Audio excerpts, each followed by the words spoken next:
What's up, guys? Today I'm going to show you how I run my click tracks out of my road case that I take with me literally to every show. Let's get to it.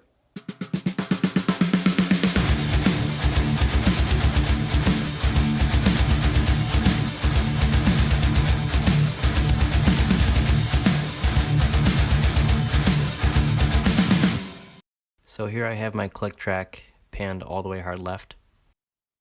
All my bass tracks are muted. All my sample tracks highlighted in green are all center tone, and all recorded guitars are panned hard left. All vocal tracks are muted since he's actually singing live. So export your session, file bounce, project or section, choose MP3 and save it however you want to save it.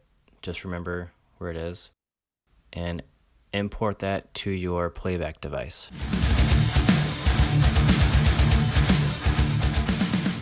So as you can tell, I apologize, the light kind of sucks, but it's a 6-unit rack mount. It's purposely empty because I want to demonstrate how I put everything in and how I organize it. You'll need a mixer. Any 2-channel mixer will work. Power. And you're going to want your in-ears, your choice, doesn't matter, I use West-Tones. Splitter cable, the tip and ring cable that goes to an auxiliary, your iPhone, iPad, whatever, laptop, and then your extension for your headphones if you're hardwired. And then I use a guitar cable as a patch cable. So I currently use an 8-channel Mix 8 compact mixer. I would recommend getting a 2-channel. I just had this laying around, so I used it. So this, I always throw up top here, and it's going to run literally everything for the show. So first things first, get a Furman. It's really important you protect all your gear. So let's get that mounted on the first unit. Now that's mounted, we have something to plug our mixer into. I have these holes cut so I can feed the power to the bottom. So now the Furman is bolted in place.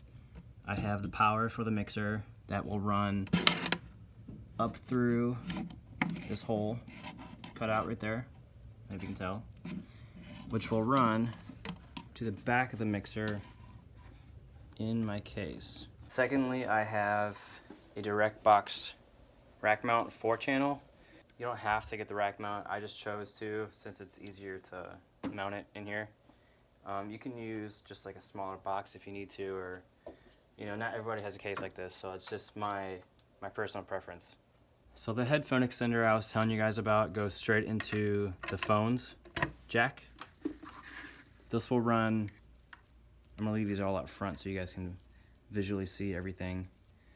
These run to your headphones right here. The splitter cable, you're gonna want to choose the tip for the channel 1. Mine's a little bent, it was an accident. Goes to channel 1, which I then feed my orange cable down to the DI box. So that goes to the input on the back of the DI, if you can see that. So now that cable is split into 2 channels. So you have the first channel and the second channel, which then will plug into your playback device, which in this case will be my iPhone. Just like that. So then now your patch cable, this is way too long. Your patch cable will go from the second channel on here to the back of your DI. If you can see that right next to the splitter cable. For playback, I use an app called SoundQ, and it's super useful. I think it's maybe $10 on iTunes. But I run all of our tracks. 1, 2, 3, 4. Then when you get to your show, you can run whatever channel you plugged all your plugs into. I just chose this one since it's facing the house board. They will plug in their XLR to here, and that's what feeds your tracks to the house.